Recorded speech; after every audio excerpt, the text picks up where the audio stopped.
We have kind of a short, simple question, and he just says, "I have a video request for one question. Is life easier when you're stupid?"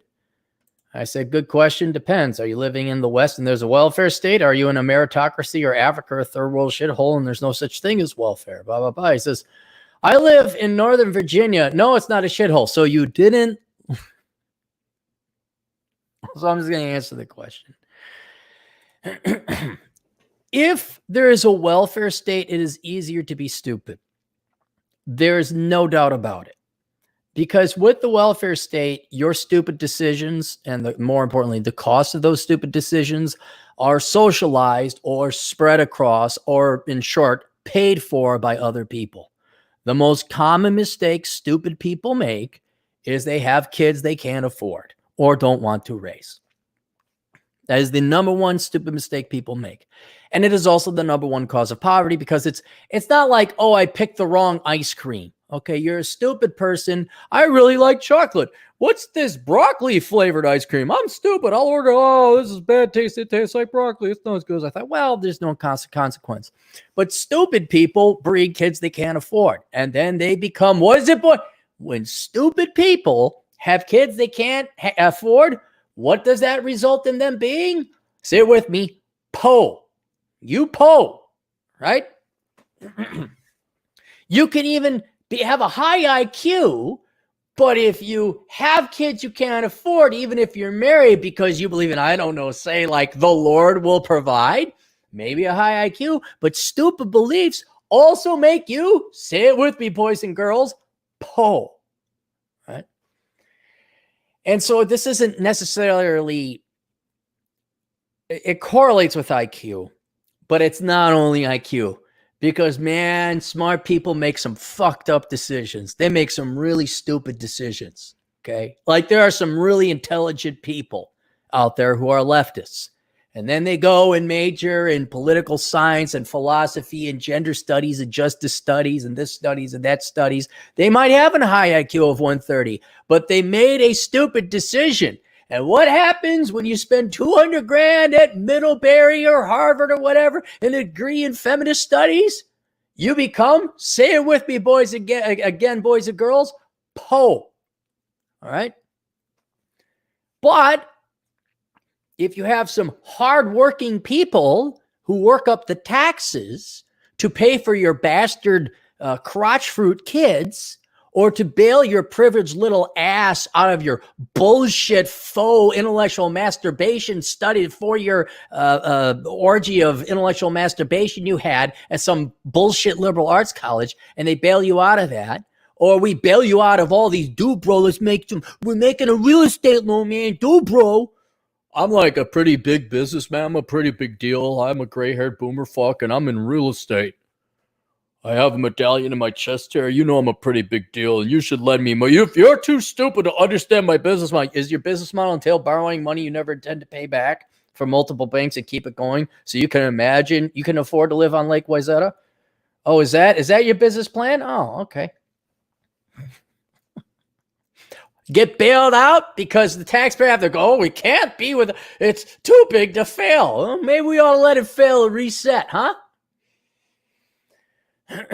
So if you have a welfare state to its access, basically a monstrous insurance policy, a monstrous insurance company to insure against your own stupidity and your own stupid choices, yes, life is a lot easier to be stupid. You can major in easier subjects. You can major in easier things. You can imagine. Okay, now this is no state money bailing you out, but it's still somebody bailing you up. All these rich soccer moms or trophy wives that we get coma money, KHOMA, keep her off my ass money. This is what we saw in banking. Doctor would come in, says, my wife needs a loan. Oh, what's she going to do? Run some fucking dumb shit crap middle-aged women run. Who gives a fuck? I'm going to co-sign the loan, back it up. Here's the money. Get her off my ass. KHOMA, keep her off my ass money. All right. Now, she makes a stupid decision, as all trophy wives do, to run some easy trinket. It's easier. Oh my God, Tina, I'm going to design houses. I'm going to be an interior designer. I like to pick out things. all the shows on HGTV where the woman is the main character, she doesn't swing a hammer once. She's like, I'm going to pick this out. I'm going to pick that, like, design. Okay, all you real men who aren't smart is because you don't have a master's degree in interior design like I do. You've just been working as an electrician for 20 years. Do all the work now. Oh my God, it's amazing. All right. Yeah, if you got rich people bailing you out, be it your husband or the HGTV money people, fine. Yes, life is a lot easier. And depending on how much dirt is blowing up your shirt, smoke is blowing up your dirt chute, you might actually believe it. Like the number of, young ladies and guys too, but this point, like they get their degree and they think they're going to like save the world and not poetic justice, social justice, whatever. Oh my God, you're brave and amazing and brave and amazing. I'm brave and amazing. I'm the most wonderful woman ever. You can live it delusionally, but yes, it is easier. It is easier. Now, all that being said, there are drawbacks, as there is balance in everything in the world, boys and girls. If you're really stupid and the welfare state or your parents or your rich doctor husband or whoever is bailing you out of your mistakes, you never grow as an individual and your brain never strengthens. You never develop a personality or a charisma or a charm. You don't appreciate a love or an understanding as to what's important. Like, you cannot assess value at all because you never had to pay for anything, either through pain or suffering or getting out of a mistake, overcoming a deficit you've put yourself in, or you've just never had to pay for it, period. And so without pain, without suffering, without strife, you stagnate and you become a truly worthless person. You become an NPC. And there are problems with that. For example, all the feminist young ladies of today, whether they're hardcore feminists or they just go with it, they cannot find a masculine man to save their lives. They just can't. They just can't. Now, I'm not asking them to have the intellectual, independent, critical thinking skills, no matter how many classes they took in college, to stop and sit and think for a second. Like, well, you advocated a system that made everything easy. And to get masculine men who have like muscles and strength and determination are masculine, they need adversity and challenges to over, but you've wiped that out. And now the only guys who believe with you, but you insist philosophically, religiously, even cult-like, that if you're Donald Trump, swipe left, if you like, you kick out all the masculine men. So now you're stuck with these soy boys only because they politically align with you. You can't square that circle. You can't make that connect. You can't square it off. And so you have cognitive dissonance, which is a fancy word for mental pain and anguish. Why can't I find a man? Well, I don't know. You were working at your career nonstop. You went to grad school. Then you worked some more. And now you're 45. And great for you, lady. You made partner at Twiddly Dink's law firm. But you're now old and no guy wants you. Yet delusionally, you think because you make 6 figs, your man has got to make more than 6 figs, and he better be as hot as the guy that was chasing you back in 2001 or 2002 or whatever. Get smart people make stupid choices. Not necessarily stupid people. Just have to be delusional. Maybe delusional is a better word. Now they're freezing their eggs. You dumbass soy boys. Girls like me for me. I don't have to work out or become anything. They just like me for me. And I'm a feminist too. What do you want me to say? Agree with you on everything? Okay, I'll be a doormat. Why can't I find the girls? So when you have life on easy mode, you're stupid and there's a welfare state to bail you out. You never cures your stupidity. Never makes you a stronger person. Never makes you an interesting or better person. And you know what? If you're not interesting or strong or you're just a dumb, lazy person, you're not ever going to hang out or interact with, whether it's on a romantic level, a professional level, entrepreneurial level, social level, intellectual level. You're never going to work or associate with high quality humans. And it almost damns you to a miserable life. So yeah, your government checks coming in, your Trump bucks is coming in. All right. But who you hanging out with? The who dang diggly do dang diggly doos? You're in Wyoming. What, you going to go shoot guns some more and then maybe fuck your cousin? You know what? You're going to drive your pickup truck I'm going to go to the bar and have more drinks. And you're still hanging out with Jessup, the toothless yokel. And what I did, seriously, go to Casper, Wyoming. Go walk around the trailer park community. just do it in the morning so they're not too hammered or high on meth. Wait for them to be recovering and hungover. Go like on a Sunday morning at 7 a.m. I'm just saying. Yeah. Go look at your standard now, my generation, be it spinster feminist or spinster careerist woman who now, they're just so desperate to, I'm going to go wine. I'm okay by myself. I'm going to travel, eat, pray, love, whatever.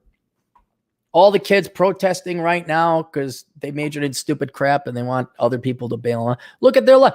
You could even say the rioters and protesters. I mean, what are their lives like? I got more important things to do than build down Ahmed's falafel shop, frankly. And by the way, Ahmed didn't do anything to me. I don't have time to burn down the CVS pharmacy. I don't have time to go stand in the street like that idiot. Well, not that one idiot. There's thousands of idiots that stand in streets, but the one idiot that got killed.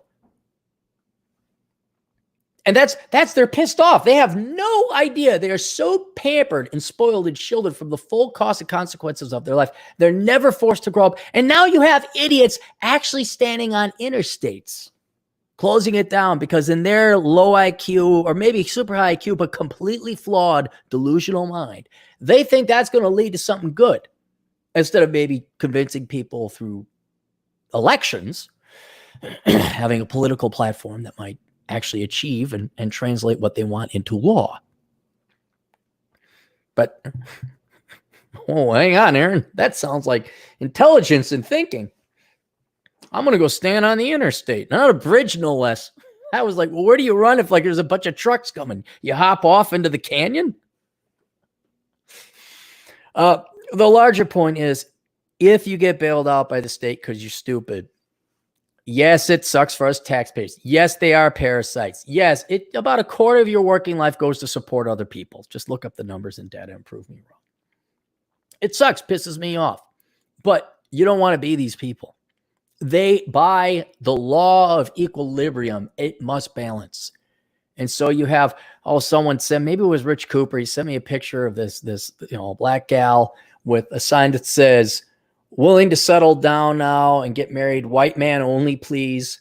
Mother of 3 wonderful boys. You got the picture of the 4 boys. Like, how dumb do you have to be to think this is what guys want, let alone white guys? And she's sick of the black guys. It's time to say, I want a white man. Oh, do you now? That's interesting. Let me tell you about what's on your menu, sweetheart. She's out there with a sign. The people who can only be that stupid are the ones that have had the government, the Democrat Party, shield them and lie to them with money and bailouts and this and that. And, we'll bail you out here. And, yeah, by the way, major this stupid thing. The only way you get that stupid is if you are kept purposely dumb and naive and brainwashed and completely, pickled in state money. Now, not that you got so much money, you're buying Ferraris, but you never have to work. You never threaten with, oh my gosh, I might lose my housing. Not to mention, now you get to think about, here's another drawback.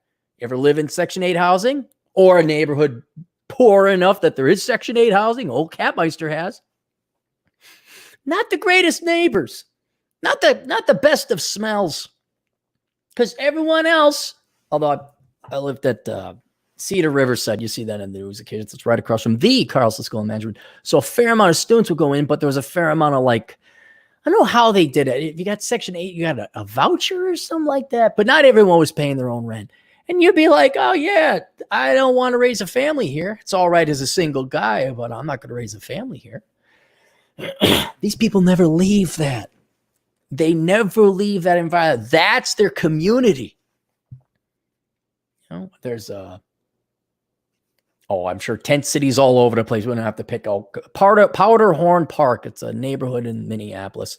And their community wasn't going to call the cops. Well, now all the homeless people set up a homeless shelter, and now these people at Powderhorn have pigeonholed them. So they can't call the cops. They get rid of the squatters, essentially. but the squatters are all, and I guess it stinks there too. And for stupid people who are like perpetually on the drug of stupid, they'll never get out of it. It's like being addicted forever, like being a heroin addict until you're dead. They'll never know why they're po. You know, that gal, she was like 50, holding the sign, you wanted the white guy to marry her with the 3 boys. She'll never figure it. She's too stupid. She will forever be damned there, because anytime someone might come in there and say, hey, you got to like get rid of the boys. Hopefully they get off the school or join the military or something. You got to clean up your act. You got to get your tubes tied. And you know what? There's nothing wrong with the brothers. It ain't the brothers' fault. And it's like, oh yeah, white guys are coming in. It's you, sweetheart. Oh no, they're not going to listen to that, because then the immediate stupid people, what do stupid people going to say? I should have self-reflection or inflection. I should think about things. You're right. I should take constructive criticism. Or fuck you, bleepy. You don't know. You can't handle. And you're an ist and an ism. And you don't know my... I've dealt with some homeless people in my past. And it's the mentality. You're not going to get through it. So they're forever damned. That's why I wrote that article, Sanity is the Future of Wealth, because it has more and more production and things more or less get free, or at least dirt cheap. And all these people get spoiled rotten by the excesses of capitalism, which I've said that before. They don't know what's valuable. They've never had a sacrifice. They're worthless. And they start chasing after things like made up genders, or if they're not gay, they'll act gay or claim they are. If they don't have mental illness, they'll claim they have it, because what else they got? I don't want to work or become an engineer. My God, that takes effort. Oh, I got a case of the ahiddas and a case of the bipolars, and I have my social anxieties. Where's my fainting couch, Beauregard? Why, here it is, Mademoiselle, spoiled millennial one. Lay down here, lady millennial. I shall get you your salt vapors to wake you up from your dreaded nightmare that you might have had to actually work or produce something of value for the living. Oh, heavens, yes, Beauregard.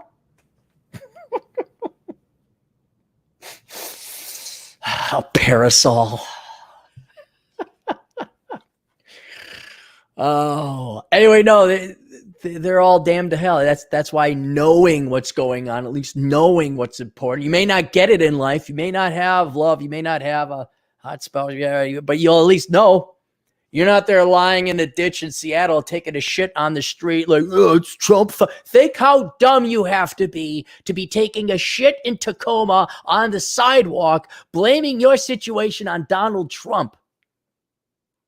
I mean, you don't have to like the guy. You really don't have to like. I understand. I don't like Trump that much either. But he's the reason you're a pothead shitting in the streets.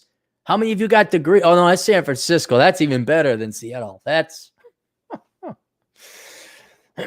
so yeah. It's easier to be stupid in one way, but boy, it costs you in the long run. And then, but if you're not in a first world nation, there's not this massive welfare state to take care of you. No, it sucks being stupid.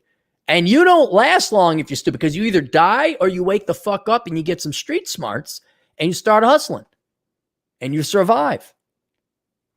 And that's why I want to know. Yeah, if you're in a place where there's not all the taxpayers going to bail you out because Democrats want to bribe you with votes.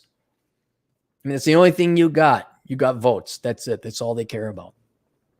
But if there's no welfare state, I think Russia, they don't have a welfare state. It's like, oh, I guess you're poor then.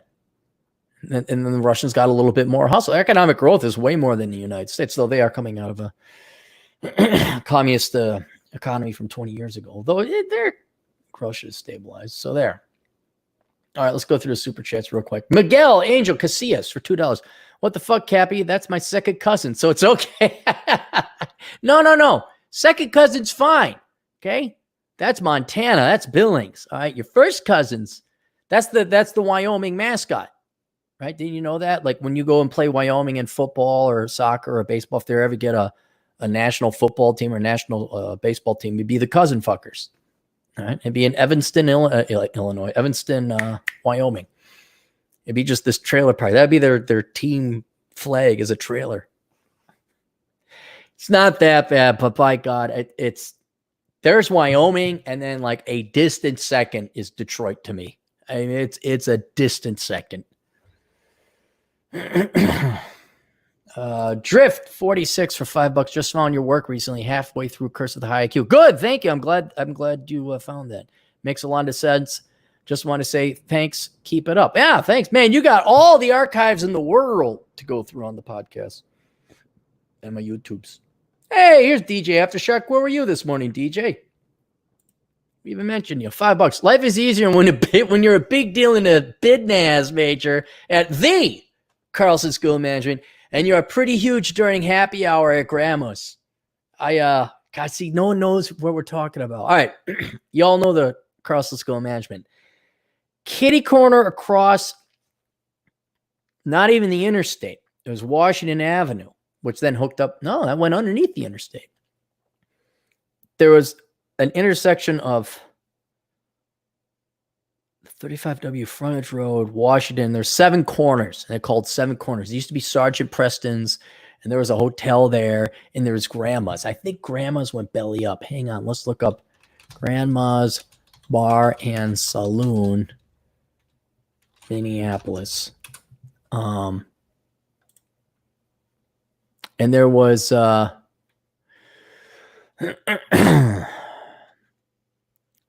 1810 Washington. That's closed.